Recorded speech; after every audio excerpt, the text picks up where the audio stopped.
Hi friends. Night 2 பேரும் ஒன்றா தூங்கியிருப்பாங்க. இப்போ காலையில் டால் கண்ணை முழிச்சு பார்த்தா பக்கத்தில் டின்னை காணோம். இவனும் அங்கேயுமா தேடி தேடி பார்க்குறான். அதுக்கப்புறம் தான் அவனுக்கே புரிய வருது, ஓஹோ சொல்லாம என்ன பண்ணிட்டான் போறான்னு. அவன் கேம்பஸில் நடந்து போயிட்டு இருக்கும்போது அவனுக்கு முந்தின நாள் அந்த கனவு வந்துருக்குமே, அதுதான் ஃபுல்லாக அவன் மைண்டில் ஓடிட்டே இருக்கு. இதெல்லாம் நம்ம எப்போ பண்ணோம், எப்போ நம்ம அவன் கூட இருந்தோம், எப்போ நம்ம கிஸ் பண்ணோன்னு அவன் அதையே நினச்சி போயிட்டு இருக்கும்போது கேப் என்ன பண்ணுறான்னா வந்த ஸ்பீடுக்கு அவனை தரன்னு பிடிச்சி இழுத்து எங்கேயோ கூப்பிட்டு போயிட்டு இருக்கான். அவன் எங்கே கூப்பிட்டு வந்திருப்பானா, சிங்கு, கேப்பு, டின் இவங்க 3 பேரும் சேர்ந்து ஒரு மீட்டிங் மாதிரி. எதுக்காகனா விராட்டோட கேஸில் டின்னை வந்து ஹெல்ப் பண்ணுறதுக்காண்டி தான் சிங் வந்து அவனை வர சொல்லியிருப்பான்.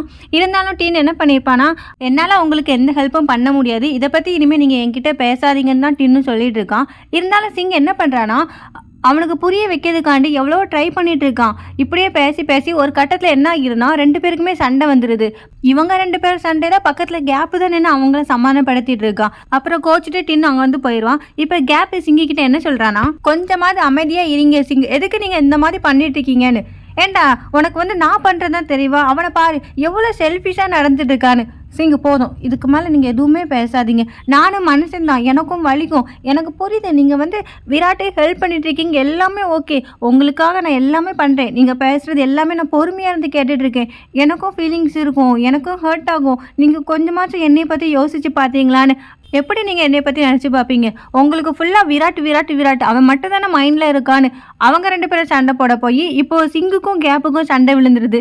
இங்கே நடக்கிறது எல்லாமே டாக்டர் சாக்கும் வேவும் இருந்து கேமரா வழியாக பார்த்துட்டு தான் இருக்காங்க. இங்கே கேப் என்ன பண்ணிட்டு இருக்கானா, சிங்கை பிடிச்சி திட்டிகிட்டு இருக்கான், நீ எல்லாம் சரியான செல்ஃபிஷ் ஜெல்லிஃபிஷ், ஒன்னே போய் நான் லவ் பண்ணலை, என்னே சொல்லணும், எனக்கு இதெல்லாம் தேவைதானு. பின்னாடி இருந்து ஒரு குரல், என்ன மறுபடியும் என்ன திட்டிகிட்டு இருக்க போலன்னு.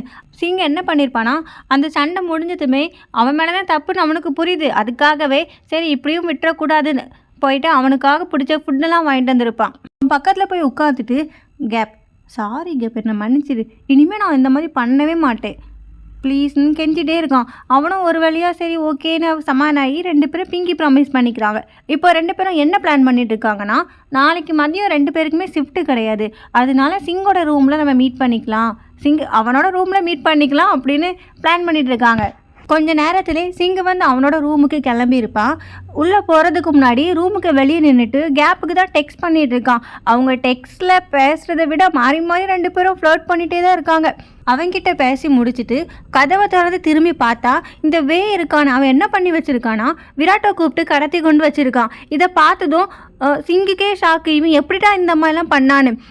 என்ன பண்ணியிருப்பானா, விராட்டோட காலேஜுக்கு போயிட்டு சிங்கு தான் வந்து ஒன்று கூப்பிட்டு வர சொன்னாங்கன்னு சொல்லி அவனை இந்த மாதிரி கடத்தி கொண்டு வச்சுருப்பான். விராட்டும் நம்பி போயிருப்பான், சிங்கு தான் நம்மளை கூப்பிட்ருக்காங்களேன்னு. இங்கே ஹாஸ்பிட்டலில் டால் வந்து பரபரப்பாக சுற்றிட்டே இருக்கான். பக்கத்தில் ஜிண்டா வேற வந்துட்டு, இன்னும் கொஞ்ச நேரம் தான் இருக்குது, அதுக்குள்ளே எப்படியாச்சும் ஏதாச்சும் பண்ணி அவனுக்கு ஞாபகம் வர வச்சிருன்னு. அவனும் யோசிக்கிறான், அவனுக்கு ஒன்றும் ஐடியா எதுவும் வர மாட்டேங்குது. அந்த நேரம் பார்த்து கரெக்டாக அவங்க ஒரு டாக்டர் போகும்போது அவங்கள பார்த்துட்டே இப்போ என்ன யோசிக்கிறானா ஜிண்டா கிட்ட, ஜிண்டா உன்கிட்ட ஏதாச்சும் டாக்டர் யூனிஃபார்ம் இருக்கான்னு ஏதோ முடிவு பண்ணிட்டான். சிங்கு என்ன பண்ணிட்டு இருக்கானா, அவனை எப்படியாச்சும் சமாதானப்படுத்தலாம் நினைக்கிறான். அவன் என்ன கேட்குற நிலைமையிலேயே இருக்கான். இப்போ சிங்கு ஸ்மார்ட்டாக என்ன பண்ணுறான்னா, அவனோட ஃபோனில் இருந்து கேப்புக்கு ஒரு கால் பண்ணி விட்டான். அந்த பக்கத்தில் கேப் வந்து சூப்பர் மார்க்கெட்டில் நிற்பான். அவனும் ஃபோன் எடுத்துகிட்டு ஹலோ சொல்லி பார்க்குறான். சிங்கு என்ன பண்ணியிருப்பானா, கேப்புக்கு கால் பண்ணிவிட்டு அவனோட ஃபோனை வந்து சோஃபா மேலே தூக்கி போட்டுருவான். இவங்க 2 பேரும் இப்படி பேசிகிட்டு இருக்குது, அங்கே கேப்புக்கு வந்து கேட்டுட்ருக்கு. இருந்தாலும் அவனுக்கு எதுவுமே புரிய மாட்டேங்குது, என்ன நடக்குது, என்ன தான் பண்ணிட்டு இருக்காங்கன்னு. டேக்கு இருந்தாலும் ஒரு டவுட் வந்துடும். அவன் அந்த ஃபோனை எடுக்க போகும்போது சிங்கு இதை நோட் பண்ணிவிட்டு அவன் ஃபஸ்ட்டு எடுக்க போகலான்னு போகும்போது என்ன பண்ணிடுவானா, ஷூட் பண்ணிடுவான். அது அவனோட கையில் பட்டுரும். இந்த ஷூட் பண்ணுற சவுண்டு வந்து கேப்புக்கும் அங்கே கேட்டிருக்கும். அதை அப்படியே கட் பண்ணா. இப்போ டால் என்ன பண்ணிட்டு இருக்கானா, எப்படியோ அந்த டாக்டர் யூனிஃபார்ம் போட்டுட்டு உள்ளே வந்துட்டான். அவன் உள்ளே வந்த நேரத்துக்கு கரெக்டாக அங்கே ஒரு பேஷண்ட்டும் கொண்டு வந்துட்டு இவங்கிட்ட தான் கேட்குறாங்க என்ன பண்ணணும், எங்கே கொண்டு போகணும்னு. இவன் இப்படி திருன்னு முழிச்சிட்டு இருக்க டின்னு தான் அவங்களுக்கு ஹெல்ப் பண்ணுறான். ஆனால் டின்னுக்கு இன்னுமே தெரியாது அது வந்து டால் தான் அப்படின்னு. இப்போ அந்த பேஷண்ட்டுக்கு எல்லா ட்ரீட்மெண்ட்டும் பண்ணிகிட்டு இருக்கும்போது டின் வந்து இது தூரமாக நின்று பார்த்துட்டு இருப்பான். இப்போ அவன் வந்து என்ன பண்ணுறான்னா, ஓகே போதும், இதுக்கு மேலே நீங்கள் பண்ணாதீங்க அப்படின்னு சொல்லிட்டு அவன் பாட்டுக்கு போயிடுவான். இதை டால் பார்த்துட்டு இருந்து என்னடா இது இவங்க இப்படி பண்ணுறாங்க, அவனுக்கு புரியலை. அவன் என்ன பண்ணுறான்னா, சுற்றி முற்றி பார்த்துட்டு இதுக்கு மேலே சரிப்பட்டு வராது, நம்மளே களத்தில் இறங்கும்னு சொல்லிட்டு அவன் தான் சிபிஆர் கொடுக்க ட்ரை பண்ணிட்டு இருக்கான். போனவன் திரும்பி வந்து டின்னும் பார்த்துட்டு தான் இருக்கான். இவன் என்ன தான் பண்ணிட்டு இருக்கான், என்ன பண்ண ட்ரை பண்ணிட்டு இருக்கான்னு. இவன் இப்படி சிபிஆர் கொடுக்கறதுல ஒரு கட்டத்தில் அவங்களுமே பொழைச்சிடாங்க. அந்த சந்தோஷத்தில் அந்த சந்தோஷத்தில் டால் என்ன பண்ணிடுறான்னா ஓடி போய் டின்னை கட்டி பிடிச்சிடான். கட்டி பிடிச்ச சாக்கில் அவன் வேணே பண்ணானா இல்லை தெரியாமல் பண்ணனான்னு தெரில, கரெக்டாக அவன் கிஸ் பண்ணிடான். கிஸ் பண்ணதும் 2 பேருமே ஷாக்காகி நிற்கிறத விட சுற்றி நின்று பார்க்குறவங்க தான் ரொம்பவே ஷாக்காகி நின்று பார்த்துட்டு நிற்காங்க. என்னடா இது, இப்போ என்ன நடந்துச்சு, இப்போ நம்ம எதுக்காக சந்தோஷப்படணும்னு தெரியாமல் பார்த்துட்டே இருக்காங்க. அதோட மிச்சமாக டின்னு தான் இப்போ என்ன நடந்துச்சு எனக்கு, என்னடா நீ என்னடா பண்ணனு, வெக்கம் தாங்க முடியாமல் அதிர்ச்சியில் வெளியே போகிறானான்னு தெரில, ஆனால் வெளியே போயிடுவான். டாலும் அவன் பின்னாடியே தான் போகிறான். இப்போ 2 பேரும் என்ன பேசிட்டு வந்திருக்காங்கன்னா, அதுவும் டால் தான் அவங்ககிட்ட சொல்லிகிட்டே வரான், நீ ரொம்ப கூலு, நீ இது பண்ணுறனால நிறைய பேர் ஹாப்பியாக இருப்பாங்க அப்படி இப்படின்னு அவன் பாட்டுக்கு இஷ்டத்துக்கு பேசிட்டு வந்துட்டே இருக்கான். ஆனால் டின் ஒரு கட்டத்தில் என்ன பண்ணுறான்னா, போதும் உன்னோட மாஸ்க்கை மட்டும் நீ கலத்துறியான்னு. அவனுக்கு ஃபஸ்ட்டே தெரிஞ்சிருக்கும்னு நினைக்கிறேன், ஆனால் தெரிஞ்ச மாதிரி அவன் அந்தளவுக்கு ரியாக்ட் பண்ணல. இப்போ டால்கிட்ட என்ன சொல்கிறான்னா, இது ஒன்றும் இது வந்து ரியல் லைஃப், நீ பார்க்குற மூவியோ சினிமாவோ எதுவுமே கிடையாது, உன் இஷ்டத்துக்கு நீ பண்ணிகிட்டு இருக்க, ஏதாச்சும் ஆச்சுன்னா நீ என்ன பண்ண முடியும்னு. அவன் அப்படியே அமைதியாக இருந்து கேட்டுகிட்டே இருக்கான். அதுக்கப்புறம் டின்னே தான் சொல்கிறான், வியடாக இருந்துச்சு, என்னென்னா நீ கிஸ் பண்ணும்போது எனக்கு கொஞ்சம் வியடாக இருந்துச்சு, நான் ஆல்ரெடி இதை பண்ண மாதிரியே எனக்கு ஃபீல் ஆச்சுன்னு. அப்போ தான் இவனுக்கே உயிர் வருது. அதாவது ஜிண்டா கொடுத்த டைமுக்குள்ளாடி டின்னை வந்து அவன் கிஸ் பண்ணிட்டான். இனிமேல் அவனுக்கு கொஞ்சம் கொஞ்சமாக எல்லாமே ஞாபகம் வந்துடும். இப்போது டின் என்ன கேட்குறான், டால் என்ன கேட்குறான்னா, நம்ம வேணா இன்னும் 1 டைம் ட்ரை பண்ணி பார்க்கலாமா, அப்போ ஏதாச்சும் ஞாபகம் வருதா பார்க்கலாமேன்னு. அதுக்கு அவனும், நீ என்ன பைத்தியமா, இங்கேயே பண்ண முடியும், ஆமாம் இங்கே இப்போவே ட்ரை பண்ணி பார்க்கலாமான்னு. அவன் அப்படியே எதுவுமே சொல்லாமல் நிற்கிறான். டாலும் ஹாப்பியாக அவனை கிஸ் பண்ணலான்னு போகும்போது பக்கத்தில் போயிடுவான். ஒரு நர்ஸ் வந்து, டாக்டர் சாக் உங்களை கூப்பிட்றாங்கள்ட்டு டின்னை கூப்பிட்டு விட்டுருவான். அவன் போகும்போது, நீ இங்கே வெயிட் பண்ணி, நான் இப்போ வந்துடுறேன்னு சொல்லிட்டு தான் போவான். டாக்டர் சாக்கிட்ட அவன் பேசிகிட்டு இருக்கும்போது ஆல்மோஸ்ட் அவனுக்கு எல்லாமே ஞாபகம் வந்துடும். அந்த லூப்பை பற்றி, விராட்டோட கேஸு, இவனோட அக்காவோட கேஸு, டால் கூட இவன் க்ளோஸாக இருந்தது, டால் இவனுங்க ஒன்றா கிஸ் பண்ணிக்கிட்டது, எல்லாமே அவனுக்கு கொஞ்சம் கொஞ்சமாக ஞாபகம் வந்துடும். அப்பமையும் பிங்கிக்கு ஒரு டெக்ஸ்ட் வரும். என்னென்னா, கேப் வந்து சிங்கோட வீட்டுக்கு போகிறதுக்கு முன்னாடி பிங்கிக்கு ஒரு டெக்ஸ்ட் பண்ணிட்டு தான் போயிருப்பான். இந்த மாதிரி நடந்துருச்சு, எங்களுக்கு ஹெல்ப் பண்ணுன்னு சொல்லிட்டு மெசேஜ் பண்ணிட்டு போயிருப்பான். பிங்கி இப்போ அந்த மெசேஜ் என்ன பண்ணுறான்னா, அப்படியே டின்னுக்கு ஃபார்வர்ட் பண்ணி விடுறா.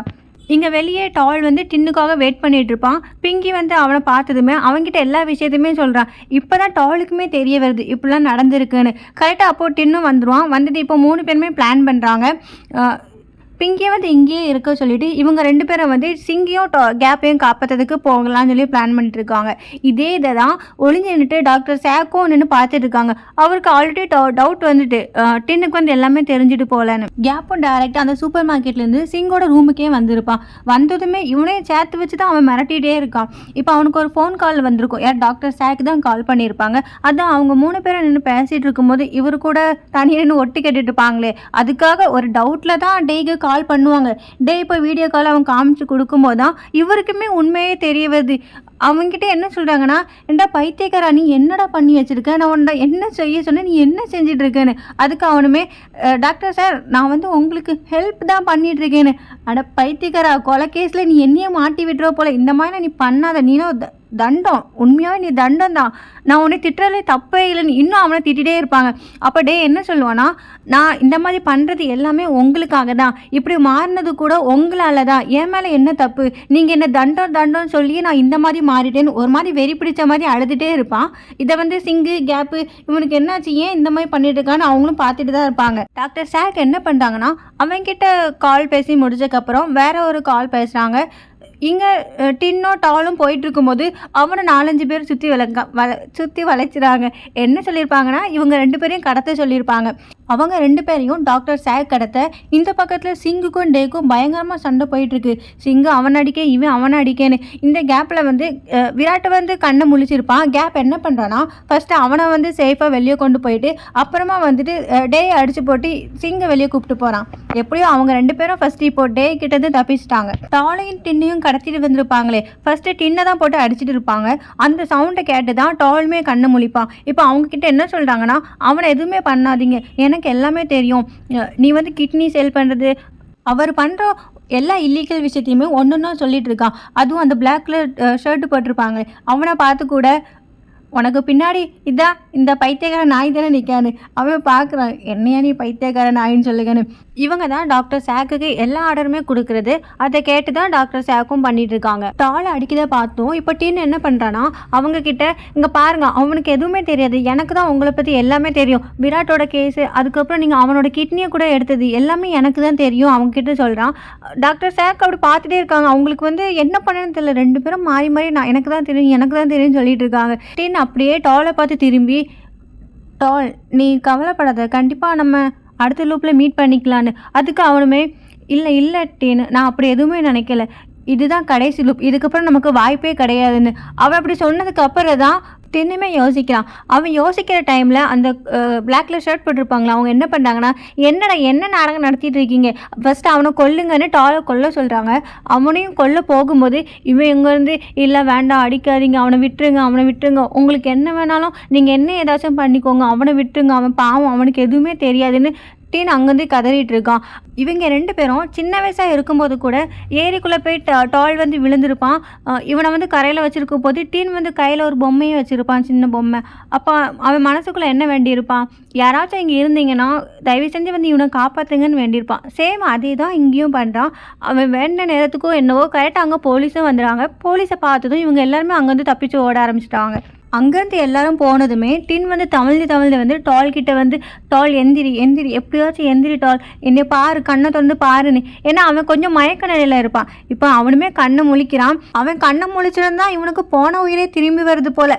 சந்தோஷத்தில் ரெண்டு பேருமே ஹக் பண்ணிக்கிறாங்க. டால் வந்து இப்போ அந்த ஹாப்பினஸோடைய என்ன கேட்குறான்னா, நம்ம ரெண்டு பேரும் ஒன்றா இருக்கலாமான்னு.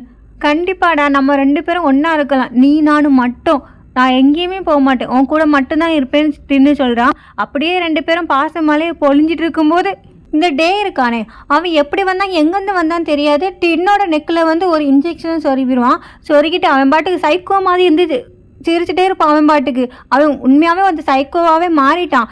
இதை பார்த்துட்டு டாலுக்கு வந்து என்ன பண்ணுறேன்னு தெரியல, இப்போ என்ன நடந்துச்சுன்னு. அவன் மயங்கினதுமே டால் வந்து, டீன் எந்திரி என்னை விட்டு போயிடாத டீன், இதுதான் நமக்கு கிடச்சிட கடைசி வாய்ப்பு, எந்திரி டீன் என்னை விட்டு போயிடாத டீன்னு கதறிட்டு இருக்கான். கடைசியாக அவனை ஒரு பார்வை பார்த்துட்டு அப்படியே டின் அங்கே மயங்கி விழுந்துருவான். டின்னு அப்படியே ஹாஸ்பிட்டலுக்கு கொண்டு வந்தக்கப்புறம் தான் சிங்குக்கும் கேப்புக்கும் தெரியும் டின்னுக்கு எப்படி ஆகிட்டேன்னு. சிங்குக்கு அடிபட்டு இருக்குமே, அதனால அவன் ட்ரீட்மெண்ட் எடுத்துகிட்டு இருப்பான். அந்த சமயம் தான் டின்னையும் கொண்டுட்டு வருவாங்க. உள்ள டின்னுக்கு ட்ரீட்மெண்ட் போயிட்டு இருக்க டால் வந்து இங்கே தனியாக வெளியே உட்காந்துட்டு இருக்கான். இதை பார்த்துட்டு கேப்புக்கு பிங்கிக்கு எல்லாருக்குமே பாவமாக இருக்குது. அவனை அப்படி பார்த்துட்டே இருக்காங்க. இப்போ அவனோட மைண்டில் என்ன ஓடிட்டு இருக்குன்னா, இதெல்லாம் ஏன் நடக்கணும், என்னோட லைஃப்பில் நிறைய சான்ஸ் இருக்குன்னா நம்ம ரெண்டு பேருக்கும் எந்த மாதிரி எண்டு கிடைக்கும், இதெல்லாம் யார் டிசைட் பண்ணுவான், இந்த மாதிரி தான் அவன் ஃபுல்லாக திங்க் பண்ணி அழுதுகிட்டே இருக்கான். இப்போ கொஞ்ச நேரத்துலேயே அங்கே ஜிண்டா வராங்க. ஜிண்டா வந்ததுமே அவன்கிட்ட எதுவுமே பேசலை, அவன் ஹெட்டில் மட்டும் கை வைக்கிறாங்க. இவனை நிமிர்ந்து பார்க்குறான். ரெண்டு பேருமே அப்படி சைலண்டாக தான் பார்த்துக்கிறாங்க. ஒருவேளை இந்த லூப் முடிஞ்சு, ஆனால் இந்த விதி இப்படி தான் நடக்கணும்னு எழுதியிருக்கா என்னோ, அவங்க எதுவுமே பேசவே இல்லை. இந்த லூப் முடிஞ்சதுக்கப்புறம் ஒவ்வொரு ஆளுக்கும் ஒவ்வொரு எண்டு மாதிரி கிடச்சிருக்கும். எந்த மாதிரினா, டாக்டர் சாக் வந்து எல்லாரோட கிட்னியை எடுத்து விற்றுருப்பாங்க. இப்போ அதே இதில் தான் அவங்களையும் கொண்டு இருப்பாங்க. டேக்கு என்ன ஆயிருக்குன்னா, அவன் ஒரு மாதிரி சைக்கோ மாதிரி வெறி பிடிச்ச மாதிரி அவனை அறியாமலே பைத்தியமாகவே மாறிட்டான். விராட்டுக்கு என்ன நடந்திருக்கோன்னா, அவனுக்கு ஒரு கிட்னி இல்லை தான், பட் இருந்தாலும் அவன் அவங்க அம்மா கூட ஹாப்பியாக ஜாலியாக அந்த லைஃப்பை என்ஜாய் பண்ணிகிட்டு இருக்கான். டால் என்ன தான் தனியாக இருக்க மாதிரி ஃபீல் பண்ணாலும் காலேஜில் அவனோட ஃப்ரெண்ட்ஸ் கூட ஹாப்பியாக தான் இருக்கான். கூட விராட்டும் இவங்க கூட தான் இருக்காங்க. முன்னாடி இருந்த விட இவங்களோட பாண்டிங் வந்து இன்னுமே ஸ்ட்ராங்காக இருக்குது. எல்லாரையும் விட சிங்கும் கேப்பும் தான் ரொம்பவே ஹாப்பியாக இருக்காங்க போல். பேஷண்ட்டோட கையை பிடிக்க சொன்னால் அவன் சிங்கோட கையை பிடிச்சி வச்சுட்டு வெக்கப்பட்டு நிற்கான். பேஷண்ட்டை பார்க்குறாங்களா இல்லை ரெண்டு பேரும் ஃப்ளர்ட் பண்ணிக்கிறாங்களான்னு அவங்களோட லவ் அப்படி அந்த மாதிரி அழகாக போயிட்டுருக்கு. மை இப்போ அவங்க அம்மா கூட தான் இருக்கா. அவங்க அம்மாவுக்கும் சரியாகிட்டு அவங்க இப்போ ஹார்ட்டு கூட தான் இருக்காங்க. ஹார்ட்டும் மையும் தான் இப்போ டேட் பண்ணிகிட்டு இருக்காங்க. அவங்க ரெண்டு பேரும் டேட் பண்ணுறதுல அவங்க அம்மாவுக்கு எந்த பிரச்சனையும் இல்லை, ஓகே தான். இப்போ அவங்க மூணு பேரும் ஒரு ஃபேமிலியாக ஹாப்பியாக இருக்காங்க. அந்த இன்சிடெண்ட் நடந்ததுக்கப்புறம் டின்னுக்கு என்ன ஆச்சுன்னே காமிச்சிருக்க மாட்டாங்க.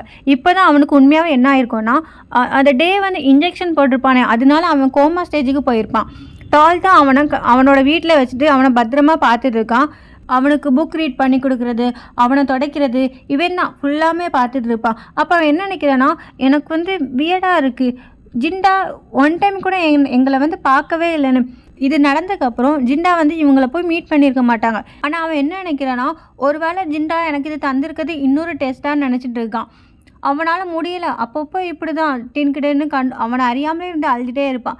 டால் இன்னும் கொஞ்ச நாளே அப்ராடு கிளம்புற மாதிரி இருக்கும். அதனால அவன் இப்போ என்ன பண்ணுறான்னா, டின்னோட டைரியிலே அவனை பற்றி ஃபுல் டீட்டெயிலுமே எழுதி வைக்கிறான்.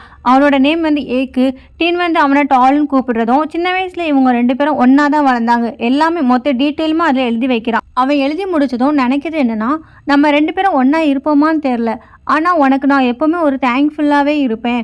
ரொம்பவே அவன் பக்கத்தில் இருந்து அழுதுகிட்டே இருக்கான். அவனால் கண்ட்ரோல் பண்ண முடியல. எப்போ அவன் எந்திப்பான், எப்போ அவன் நம்மக்கிட்ட பேசுவான், அந்த மாதிரி தான் அவன் ஃபுல்லாக. ஒரு நாள் அவன் கிளம்பக்கூடிய நாளுமே வருது. போகிறதுக்கு முன்னாடி டின்னை வந்து ஹாஸ்பிட்டலுக்கு அனுப்பி வைக்கிறான். அனுப்பும்போது கூட வந்து அவனோட டைரியுமே சேர்த்து வச்சு தான் அனுப்புகிறான். அவன் டைரியை வைக்கும்போது மனசுக்குள்ளேயே, டின் நம்ம 2 பேரும் மறுபடியும் மீட் பண்ணுவோமா என்னெல்லாம் எனக்கு தெரியாது, ஆனால் ப்ளீஸ் கண்டிப்பாக நீ என்னைய மறந்துடாத. மனசு ஃபுல்லாக அவனுக்கு அப்படி ஒரு வலி இருக்குது. நாட்களும் மெல்ல மெல்ல கடந்து போகுது. ஒரு நாள் என்ன ஆகுதுன்னா, இவங்க ஃப்ரெண்ட்ஸ் எல்லாருமே மொத்தமாக மீட் பண்ணிக்கிறாங்க. அந்த ஜோடிக்கிளி இன்னும் ஒன்றா சுற்றிட்டு இருக்காங்க. டால் என்ன பண்ணுறான்னா, அந்த லஞ்செல்லாம் முடிச்சதுக்கப்புறம் அவன் வந்து வழக்கமாக ஒரு மணிக்கூண்டு பக்கம் போவானே, அந்த பக்கமாக நடந்து போகிறான். அங்கே போகும்போதெல்லாம் அவனுக்கு டின்னோட ஞாபகம் தான் வருது. கொஞ்ச நேரம் அங்கேயே டின்னே நினச்சி பார்த்துட்டு சரி அங்கேருந்து போகலான்னு கிளம்பி போகும்போது இப்போ என்ன ஆகுதுன்னா, அவன் கையில் ஒரு ரெட் கலர் பொம்மை வச்சுருக்கானே, அதே மாதிரி சேம் டால் அங்கேயும் இருக்குதா பார்க்குறான். பார்த்து தான் அவனுக்கு ஒரு நிமிஷம் அவனுக்குன்னு தெரியுமே இது வந்து டின் தான் வச்சுருப்பான்னு. அவன் அதை பார்த்துட்டே இருக்கும்போது கரெக்டாக இப்போ அங்கே யார் வரானா, டின் தான் வரான். டின்னை பார்த்ததும் அவன் என்ன சொல்கிறான்னா, அது வந்து என்னுடைய பொம்மைன்னு. இவனுக்கு பேச்சே வரமாட்டுக்கு. அப்படியே ஸ்டன் ஆகி என்ன பேசணும்னு தெரியாமல் அப்படியே நிற்கிறான். ஆமாம், டின்னுக்கு மறுபடியும் சரியாக்கிட்டு அவன் இங்கே தான் இருந்திருக்கான். இவன் வரது வரைக்கும் வெயிட் பண்ணிட்டு இருக்கான். இப்போ அவன் திரும்பும்போது கூட நக்கலாக ஒரு சிரிப்பு வேற சிரிச்சிருப்பான். அவனும் முழுசாக நம்பிட்டான். ஐயோ டின்னுக்கு எதுவுமே ஞாபகம் இல்லைன்னு. இப்போ டின் என்ன பண்ணுறான்னா, அவன் பக்கத்தில் போயிட்டு இந்த வியூ கூட பார்க்க நல்லா இருக்குல்ல. அவனுமே ஆமாம் ஆமாம் ஆமாம், உங்களுக்கு எப்படி இந்த பிளேஸ் வந்து தெரியும்? நான் ஏன் அப்படி கேட்குறேன்னா, இந்த பிளேஸ் இருக்குது வந்து யாருக்கும் அதிகமாக தெரியாது. அந்த மாதிரி டால் கேட்குறான். அதுக்கு டின் என்ன சொல்கிறானா, ஆமாம் என்னை வந்து ஒரு ஆள் வந்து கூப்பிட்டு வந்தாங்க. இவன் ரொம்ப எக்ஸைட் ஆகி, அப்படியா யார் உங்களை கூப்பிட்டு வந்தா? அது வந்து எனக்கு ஞாபகம் இல்லை. இவன் ஞாபகம் இல்லைன்னு சொன்னதான் அவனோட மூஞ்சே அப்படியே சுருங்கி போயிடுது. இருந்தாலும் கொஞ்ச நேரம் அவனை அப்படியே டீஸ் பண்ணிகிட்டு இருக்கான். அதுக்கப்புறம் அவன் என்ன பண்ணுறான்னா, எனக்கு ஞாபகம் இல்லைன்னா, ஆனால் நான் வந்து அவங்கள கிஸ் பண்ண ட்ரை பண்ணியிருக்கேன்னு. இவன் எப்படி சொன்னது தான் அவனுக்கே போன உயிரை திரும்பி வந்த மாதிரி ஃபீல் பண்ணுறான். அது யாருன்னு எனக்கு நல்லாவே ஞாபகம் இருக்குது. வேணும்னா நம்ம 2 பேரும் இப்போ ட்ரை பண்ணி பார்க்கலாமான்னு. இதுக்கு மேலே டாலுக்கு வேறு என்னங்க வேணும்? அவன் எதிர்பார்த்தது எல்லாமே டின்னு மட்டும்தான் வேணும். அவனுக்காக தான் அவன் இவ்வளோ நாளும் வெயிட் பண்ணிட்டு இருந்தான். அவன் நினச்சி பயந்தது எல்லாமே ஒன்றே மட்டும்தான். டின் கண்ணு முழிக்கும் போது இவனை வந்து மறந்துடக்கூடாதுன்னு. ஆனால் அவன் நினச்ச மாதிரி எதுவுமே நடக்கலை. டின்னுக்கு வந்து எல்லாமே ஞாபகம் இருந்திருக்கு. மேபி அவன் இந்த மணிக்கூண்டுக்கு வருவான், அவனுக்காக இவனும் இங்கே வெயிட் பண்ணிட்டு இருந்திருக்கலாம். இப்போ 2 பேருமே மீட் பண்ணிட்டாங்க. 2 பேருமே ஒன்று சேர்ந்துட்டாங்க. அவங்க கிஸ் பண்ணுறதோட இதோட இந்த சீரீஸும் முடியுது. ஒரு வழியாக அந்த சீரீஸையும் நான் முடிச்சிட்டேன். ஃபைனல் எபிசோடு வந்து நான் அவசரமாக பண்ணனால கரெக்டாக எக்ஸ்பிளைன் பண்ணியிருக்கேன்னா உங்களுக்கு புரிஞ்சிருக்கான்னு எனக்கு தெரியல. பட் சாரி, ரொம்பவே லேட் ஆனதுக்கு. நான் ஒருத்தி மட்டும்தான் 8 மாதம் ஒரு சீரீஸை எக்ஸ்பிளைன் பண்ணியிருப்பேன். வேறு எந்த பிஎல் சீரீஸ் பார்க்கலாம் நீங்களே சொல்லுங்கள். இனிமேல் வீடியோ போட்டால் நான் கண்டிப்பாக ரெகுலராக போட ட்ரை பண்ணுறேன். மேக்ஸிமம் ஜாப்பனீஸில் ஏதாச்சும் ட்ரை பண்ணலாமா? உங்களுக்கு பிடிச்சதா பிஎல் சீரீஸ் இருந்தால் சொல்லுங்கள், நான் அதையே எக்ஸ்பிளைன் பண்ணுவேன். Bye guys.